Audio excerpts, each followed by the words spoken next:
A'udzubillahi minasyaitonirrajim. Bismillahirrahmanirrahim. Assalamualaikum warahmatullahi wabarakatuh. Rabbis shrahli syadri wa yassirli amri wahlul 'uqdatam min lisani yafqahu qawli. Konon pada suatu malam, seorang raja yang tiran di Turkistan sedang mendengarkan kisah-kisah yang disampaikan oleh seorang darwis. Tiba-tiba raja itu bertanya kepada darwis tentang Nabi Khidir. "Wahai darwis, tahukah engkau cerita Nabi Khidir?" tanya sang raja.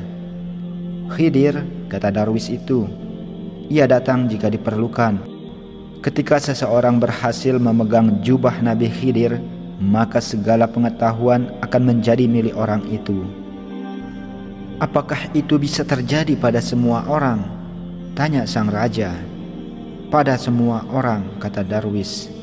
"Kalau begitu, aku harus mendatangkannya," kata raja.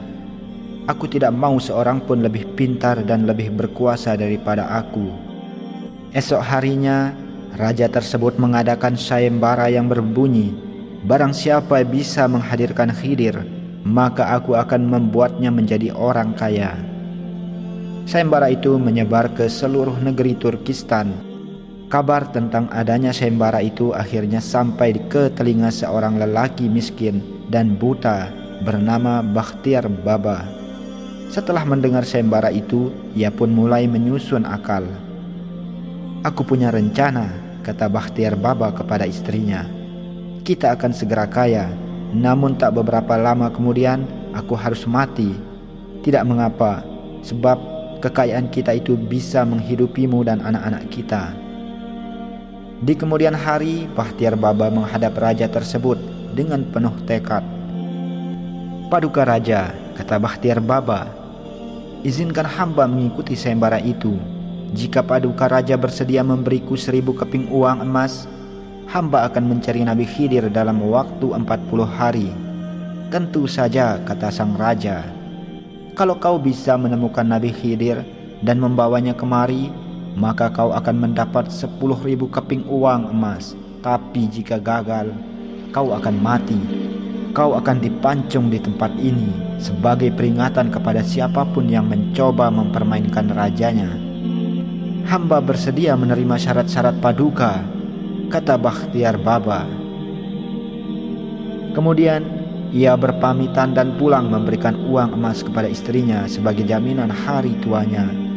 Ia tidak kemana-mana, tidak mencari Nabi Khidir pula. Di sisa hidupnya yang tinggal 40 hari itu, ia pergunakan untuk merenung dan mempersiapkan diri memasuki kehidupan lain. Sampai tiba pada hari ke-40, dengan langkah tegas, Bakhtiar Baba menghadap raja. Setibanya di depan paduka raja, ia mengutarakan apa yang ia pikirkan. "Paduka raja," kata Bakhtiar Baba, "kerakusanmu telah menyebabkan paduka berpikir bahwa uang emas akan bisa mendatangkan Nabi Khidir. Tetapi Nabi Khidir tidak akan muncul oleh karena undangan yang berdasarkan kerakusan." Sang raja sangat terkejut dengan ucapan Bakhtiar Baba.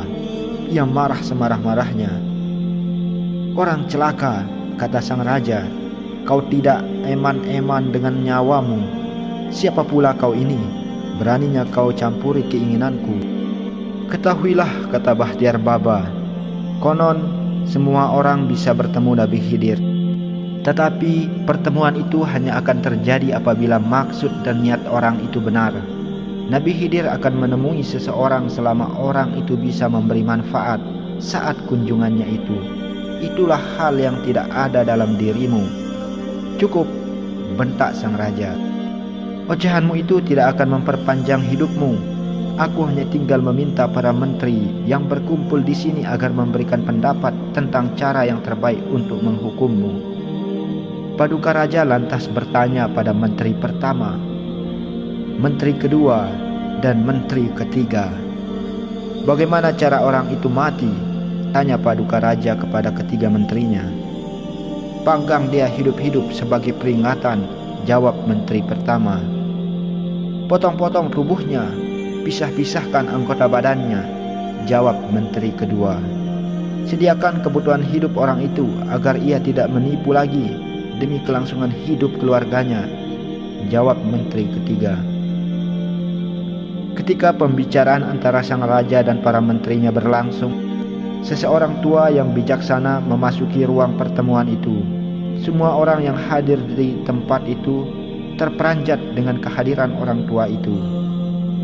Setiap orang mengajukan pendapat sesuai dengan prasangka yang tersembunyi di dalam dirinya, kata orang tua itu. Apa maksudmu? Tanya raja. Maksudku, kata orang tua itu, menteri pertama itu sebenarnya tukang roti, jadi ia berbicara tentang panggang memanggang. Sementara itu, menteri kedua dahulunya adalah tukang jagal, jadi ia berbicara tentang potong memotong daging.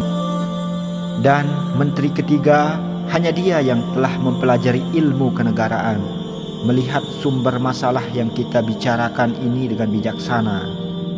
Semua orang yang hadir di pertemuan itu terpana dengan penjelasan orang tua itu. Paduka raja juga hanya diam termangu. Catat dua hal ini, lanjut orang tua itu. Pertama, Khidir muncul melayani setiap orang sesuai kemampuan orang itu untuk memanfaatkan kedatangannya. Kedua, Bahtiar, orang ini kuberi nama Baba yang artinya bapak dalam bahasa Persia. Ia didesak oleh keputusannya sehingga melakukan tindakan menipumu. Aku tahu keperluannya semakin mendesak, maka aku pun muncul di depanmu. Ketika orang-orang itu memperhatikannya, orang tua yang bijaksana itu pun lenyap dari pandangan mata. Raja pun terkejut dan baru menyadari bahwa orang tua yang hadir tanpa diundang itu adalah Nabi Khidir. Tetapi ia sudah tidak sempat lagi berpikir untuk memegang jubahnya, karena kesadarannya untuk berbuat baik sudah mulai ada sejak dinasihati oleh Nabi Khidir tadi. Sesuai yang diperintahkan Nabi Khidir, raja memberikan belanja teratur kepada Bahtiar Baba. Sementara itu, menteri pertama dan kedua dipecat dengan tidak hormat dan kembali lagi menjadi tukang roti dan tukang jagal. Bahtiar Baba sendiri bertekad mengembalikan 1000 keping uang emas yang dulu ia terima dari sang raja untuk dikembalikan ke kas kerajaan. Sekian, semoga bermanfaat. Akhirul kalam, wabillahi taufiq wal hidayah. Wassalamualaikum warahmatullahi wabarakatuh.